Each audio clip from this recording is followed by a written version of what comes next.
After weeks of speculation that the most famous marriage in politics was in trouble, Barack Obama posted a fawning tribute to the love of his life, Michelle Obama, in honor of her 61st birthday on Friday. "You fill every room with warmth, wisdom, humor, and grace, and you look good doing it. I'm so lucky to be able to take on life's adventures with you. Love you," he wrote on Instagram, beneath a photo of the casually dressed couple holding hands over dinner. "Love you, honey," his wife quickly replied. The former president, one of the most savvy political operators ever to take the Oval Office, posted the message amid rampant rumors that all was not well in his marriage. It began when former First Lady Michelle failed to join her husband at Jimmy Carter's funeral on January 9 and heated up even more when it was announced she would not be attending Donald Trump's inauguration on Monday. "You cannot tell Michelle what to do, no one can," said a source who has worked with the Obamas, of her decision to skip the swearing-in. That's why she could not be persuaded to stump for Joe Biden during the last election. Sure, pundits reasoned, she may despise Trump, but Democrat Jimmy Carter?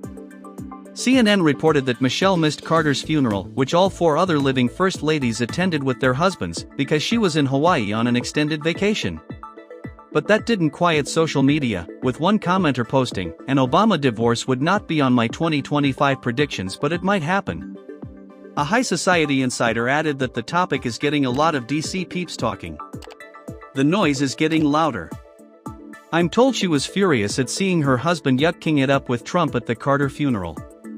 The two former presidents, despite having been exceptionally critical of each other during last year's presidential election, were seen laughing and smiling as they whispered in the seated crowd at Washington National Cathedral last week. But those who know the Obamas, who share two grown daughters, Malia, 26, and Sasha, 23, say the couple have always made it clear their marriage is not a fairy tale. "They don't pretend that they have this Camelot relationship," said the source who has worked with them. "They're not trying to present that they're this magical couple." Even so, Michelle has been checked out of DC life ever since the couple left the White House back in January 2017, according to a Beltway insider. That's led to certainly non-stop chatter that Michelle is fed up with the political circus, and pretending everything is okay with Barack all the time, said the high society insider. What this will all lead to is to be revealed in time. While it's been reported that the Obamas' primary residence is in the Colorama neighborhood of DC, where, in June 2017, they bought a home for $8.1 million, Michelle is said to spend a lot of time on Martha's Vineyard, where they own a $11.75 million oceanfront compound. Another source confirmed that Michelle is mostly Martha's Vineyard, never in DC, and multiple others said they had been on the island last summer without Barack and appeared happy and content. The Obamas were last publicly spotted together in Los Angeles, where both their daughters live, in December, at the trendy Hollywood Italian eatery Mother Wolf. Their daughters live in LA. It wasn't a lovey-dovey couple's trip, though, as Michelle was also spotted having a girls' night out with Rita Wilson, wife of Tom Hanks. Before that, the Obamas were on stage together in August at the Democratic National Convention in Chicago. Over the years, Michelle has been open about the strains her husband's career and political aspirations put on their marriage and family. In Barack's 2020 book, A Promised Land, he wrote that his wife had been frustrated about him working long hours as an Illinois senator, telling him, "This isn't what I signed up for, Barack. I feel like I'm doing it all by myself." And Michelle admitted in a 2022 panel discussion that she hated her husband for a decade. "People think I'm being catty, it's like, there were 10 years where I couldn't stand my husband," she said.